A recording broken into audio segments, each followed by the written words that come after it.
أعوذ بالله من الشيطان الرجيم بسم الله الرحمن الرحيم Assalamualaikum warahmatullahi wabarakatuh.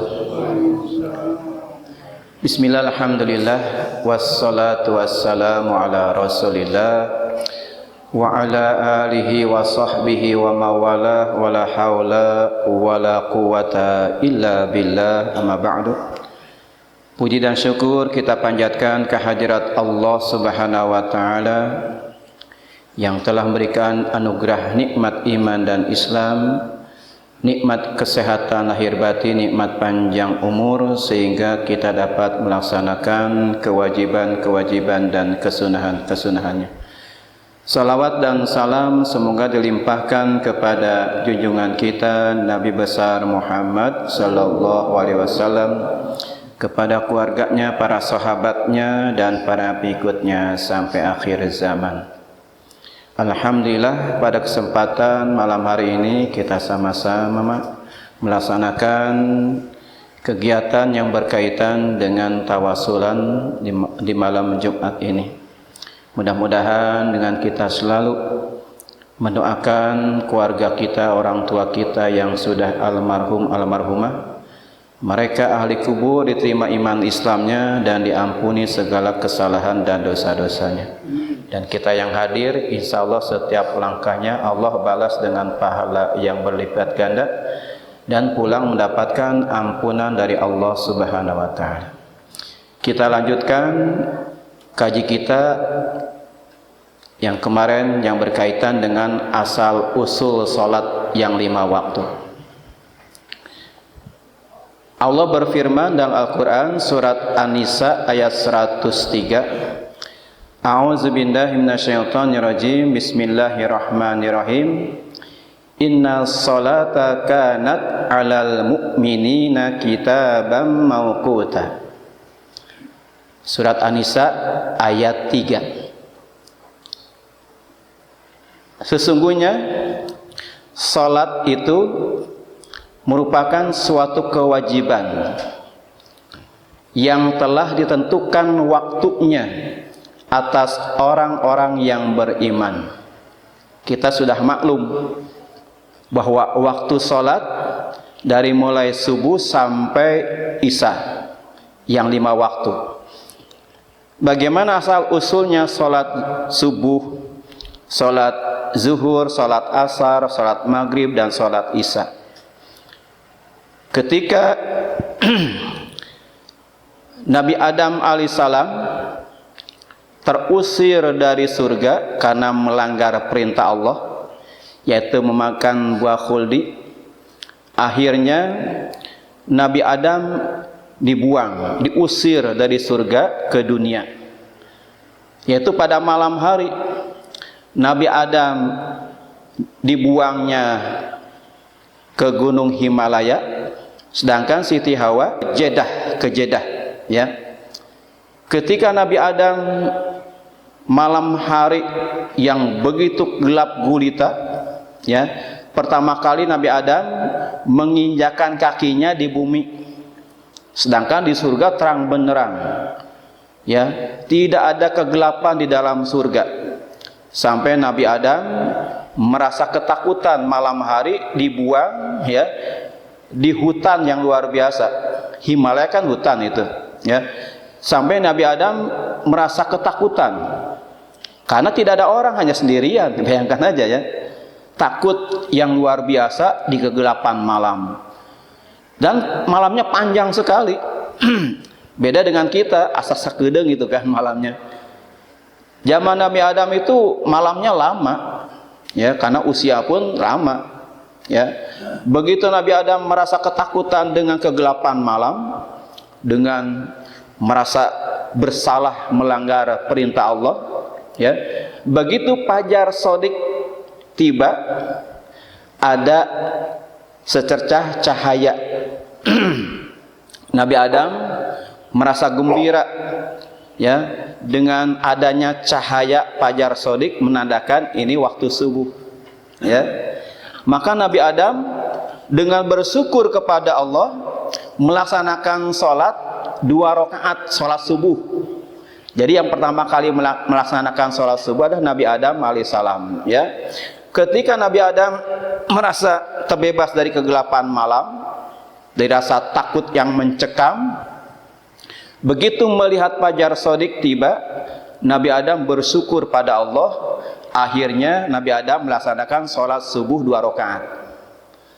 Rakaat yang pertama bersyukur kepada Allah karena sudah terbebas dari kegelapan malam yang mencekam. Kita pun sama. Kalau malam yang menakutkan, kita terasa lama sekali, ya. Lalu rakaat yang kedua, Nabi Adam bersyukur kepada Allah karena mendapatkan siang hari yang terang benderang, ya. Begitu Nabi Adam sudah merasakan ada cahaya untuk pagi harinya, Nabi Adam melaksanakan sholat subuh 2 rakaat, ya. Pertama kali manusia yang melaksanakan sholat subuh Nabi Adam alaihissalam, dan diwajibkan kepada Nabi Adam dan anak-anaknya, keturunannya, sholat subuh saja. Kewajibannya hanya melaksanakan sholat subuh, tidak sholat yang lainnya, ya. Itulah sholat subuh yang pertama kali dikerjakan oleh Nabi Adam alaihissalam. Sholat zuhur pertama kali dikerjakan oleh Nabi Ibrahim alaihissalam. Ketika Nabi Ibrahim akan melaksanakan kurbannya dengan menyembelih putranya, ya, dengan niat yang tulus ikhlas, dua-duanya pasrah kepada Allah, ridho terhadap ketentuan Allah. Akhirnya Nabi Ibrahim alaihissalam ketika akan menghunuskan pisaunya, pedangnya ke lehernya Nabi Ismail alaihissalam, lalu Allah mengganti dengan hewan kambing kibas yang besar, kambing dari surga, ya. Pas waktunya matahari begitu terangnya, yaitu waktu zuhur. Keberuntungan yaitu yang disembelih bukan anaknya, tapi kambing gibas. Maka Nabi Ibrahim bersyukur pada Allah, ya, melaksanakan sholat 4 rakaat. Sholat zuhur 4 rakaat. Yang pertama bersyukur pada Allah karena sudah melaksanakan nazarnya. Sudah melaksanakan nazar, yaitu untuk menyembelih putranya. Nazar itu wajib, harus dilaksanakan. Sudah melaksanakan nazarnya. Yang kedua, rakaat yang kedua, Nabi Ibrahim, ya, merasa bahagia karena Nabi Ibrahim dan putranya, ya, terbebas dari penyembelihan. Bersyukur pada Allah. Rakaat yang kedua, ya, Nabi Ibrahim bersyukur yang tidak disembelih putranya, ya, dan mendapatkan hewan kurban, yaitu berupa kambing tadi, ya. Rakaat yang ketiga, Nabi Ibrahim dan Nabi Ismail, ya, ini meminta keridhaan pada Allah, mendapatkan keridhaan Allah, bersyukur pada Allah, mendapatkan keridhaan Allah. Dua-duanya pasrah kepada Allah sehingga mendapatkan keridhaan dari Allah. Rakaat yang keempat yaitu mendapatkan kambing yang besar untuk mengganti putranya, sehingga Nabi Ibrahim bersyukur pada Allah dengan melaksanakan 4 rakaat. Salat asar pertama kali dilaksanakan oleh Nabi Yunus alaihissalam, ya. Nabi Yunus ketika meninggal kaumnya karena kaumnya tidak beriman, akhirnya Nabi Yunus meninggalkan kaumnya, ya. Padahal dakwah harus terus, tidak boleh tinggalkan. Nabi Yunus merasa sudah tidak ada harapan lagi untuk berdakwah kepada umatnya, akhirnya meninggalkan umatnya begitu saja, ya. Akhirnya Nabi Yunus sampai ke pantai untuk naik kapal laut, ya. Begitu banyaknya penumpang, maka kapal laut tersebut oleng, ya, karena kelebihan penumpang. Semua barang-barang sudah dibuang, masih juga, ya. Akhirnya diundi semuanya nama-nama yang naik perahu tersebut. Di undi yang pertama yang keluar Yunus itu kan. Ya, masih mungkin ini kebetulan ya. Lalu di undi yang kedua Yunus juga keluar. Ya. Di undi yang ketiga Yunus lagi yang keluar. Akhirnya semua sepakat bahwa 3 kali yang keluar harus dibuang ke laut. Akhirnya Nabi Yunus dibuang ke laut. Begitu dibuang langsung dicaplok, langsung dimakan oleh ikan paus yang besar. Ya, begitu sampai 40 hari 40 malam Nabi Yunus di dalam perut ikan paus dan selalu bertasbih pada Allah dengan ucapan La ilaha illa anta subhanaka inni kuntu minaz zalimin selama 40 hari 40 malam ya. Lalu begitu pada siang hari, pada sore hari waktu asar, ikan tersebut merasa ingin memuntahkan karena Nabi Yunus selalu berdoa dengan ucapan La ilaha illa anta subhanaka inni kuntu minaz zalimin. Begitu di tepi pantai Nabi Yunus dimuntahkan oleh ikan paus pas waktu asar ya.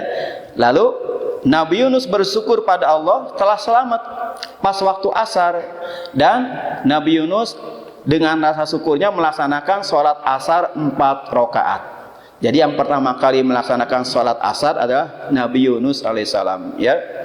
Lalu rakaat yang pertama bersyukur kepada Allah karena doanya diijabah ketika meninggalkan kaumnya ya, selalu mengucapkan La ilaha illa anta subhanaka inni kuntu minaz zalimin, sehingga Nabi Yunus Allah mengabulkan doanya ya. Rakaat yang kedua yaitu terbebas dari kegelapan malam. Bayangkan di dalam perut ikan paus kan malam terus, tidak ada cahaya matahari itu kan. Jadi terhindar daripada kegelapan malam ya. Rakaat yang ketiga yaitu bersyukur pada Allah ya, terbebas daripada perut ikan paus ya. Kan ikan paus makan segala sesuatu kan, tapi terhindar dari kegelapan di dalam perut ikan paus. Rakaat yang keempat ya, Nabi Yunus bersyukur kepada Allah tidak binasa dimakan ikan paus. Kan biasa ikan paus kalau makan pasti buang kotoran itu kan, tidak keluar dari duburnya, dari dubur ikan paus. Kalau keluar dari dubur ikan paus kan terhina itu, jadi kotoran, tapi dimuntahkan. Jadi bersyukur pada Allah, Nabi Yunus tidak sampai meninggal di perut ikan paus. Ya, bersyukur pada Allah. Jadi Nabi Yunus dengan kaumnya hanya melaksanakan sholat wajib asar saja. Lalu sholat maghrib yang pertama kali dilaksanakan oleh Nabi Isa alaihissalam. Ketika difitnah bahwa ibunya dan dia sebagai Tuhan ya, begitu Allah memberikan kabar gembira ya, wahai Isa sembahlah Allah Tuhanku dan Tuhan kalian, dengan firman-Nya itu ya, sehingga Nabi Isa terhindar dari fitnah ya yang dituhankan oleh kaumnya ya. Jadi begitu yang sholat rakaat yang pertama kan 3 rakaat nih, 1 rakaat yang pertama Nabi Isa terbebas dari persangkaan orang ya, kaumnya, yaitu sebagai Tuhan ya. Yang keduanya, rakaat yang kedua bersyukur pada Allah, ibunya terhindar dari fitnah, kan ibunya itu disangka berzina ya, anak haram Nabi Isa itu ya, sehingga bersyukur pada Allah ibunya terhindar daripada fitnah ya, perzinahan. Rakaat yang ketiga Nabi Isa bersyukur pada Allah sudah terbebas dari sembahan orang ya, kaumnya menyembah dirinya, sehingga Nabi Isa kepada kaumnya menyeru supaya menyembah Allah sebagai Tuhan yang esa ya. Rakaat yang kedua bersyukur pada Allah karena istrinya ikut di dalam perjalanan, sehingga istrinya terhindar dari malapetaka ya. Yang ketiga, rakaat yang ketiga bersyukur kepada Allah atas keselamatan saudaranya yaitu Nabi Harun alaihissalam. Sedangkan rakaat yang keempat yaitu bersyukur pada Allah dibinasakannya Fir'aun. 4 rakaat salat Isya. Itulah asal usul salat yang kita laksanakan. Alhamdulillah kita semuanya waktu kita laksanakan dari mulai subuh, zuhur, asar, maghrib, isya, sehingga orang yang sholat 5 waktu sama dengan sholatnya para nabi dan juga para malaikat. Yang kemarin kita menerangkan bagaimana asal usul sholat ketika Rasulullah melihat para malaikat di langit yang pertama, kedua, ketiga sampai ketujuh, semua melaksanakan ibadah sesuai dengan perintah Allah. Ya, jadi alhamdulillah kita sebagai orang yang beriman, kita patut bersyukur pada Allah. Allah memberikan ibadah yang sempurna, ya, 5 waktu. Sedangkan nabi yang lain, sholat subuh Nabi Adam, ya, hanya melaksanakan sholat subuh saja dengan kaumnya. Lalu Nabi Ibrahim melaksanakan sholat zuhur hanya 1 waktu saja dengan kaumnya. Juga Nabi Yunus melaksanakan sholat asar hanya 1 kali saja, sholat asar saja, ya. Dan sholat maghrib Nabi Isa dengan kaumnya saja hanya 1 kali, yaitu sholat maghrib saja. Juga Nabi Musa alaihissalam melaksanakan sholat isya saja. Jadi alhamdulillah kita semuanya sebagai orang yang beriman patut bersyukur pada Allah, kita sempurna semua waktu kita laksanakan. Mudah-mudahan ibadah sholat kita diterima oleh Allah Subhanahu wa taala sehingga kita mendapatkan fadilah keutamaan sholatnya para nabi dan para malaikat. Mudah-mudahan manfaatnya. Wassalamualaikum warahmatullahi wabarakatuh.